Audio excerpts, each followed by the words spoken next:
Hey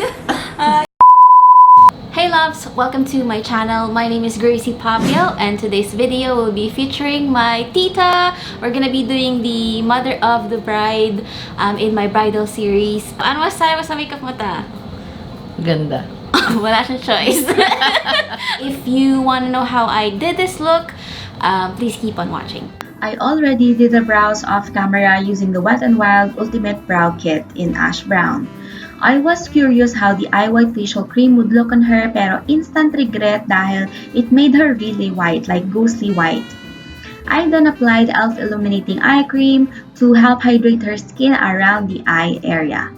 I used Maybelline Fit Concealer as my eye base and set this with a soft light shade from the NYX Highlight and Contour palette. I will be playing with the mini eyeshadow palette by Revolution Makeup. Oddly enough, I decided to use this bronzy shimmer shade all over the eyelids, blending it across the crease area as well. I then used the brown shade all over the lid area and then lined her eyes with the Maybelline Master Drama Kohl Liner in dark brown. I then applied the darker shade of brown to set the eyeliner. By the way, I don't like this eyeliner. Kumakalat siya sa eyes kahit pa naiset ko na ng powder. Any recommendations for a good drugstore brown eyeliner, anyone? I'm using the banana shade from the NYX palette to blend the eyeshadow into the brow bone. The next steps would be curl the lashes, apply mascara, and then apply false lashes. I use the trio lashes as this is more comfortable to wear for those who is not used to lashes yet. I will be doing the same on the other eye.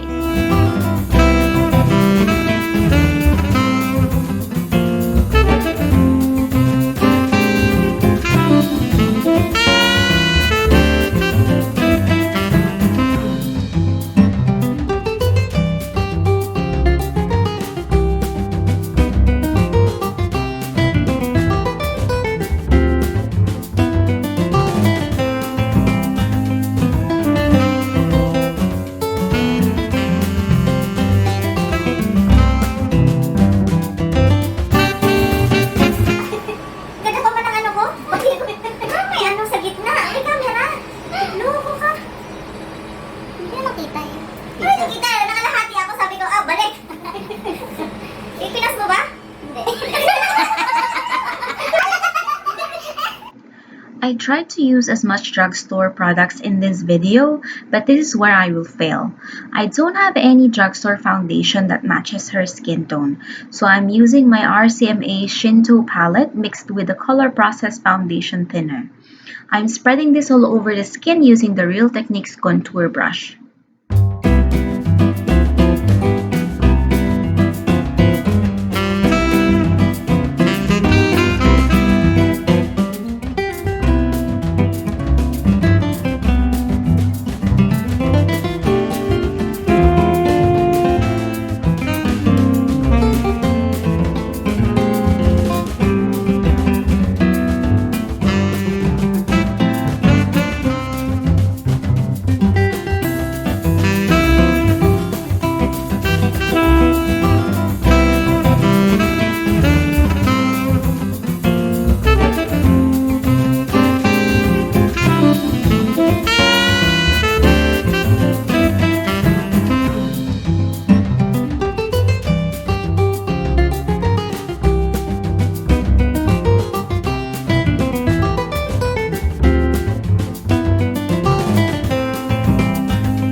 today. Thank you so much for watching this video. May sabihin ka mata?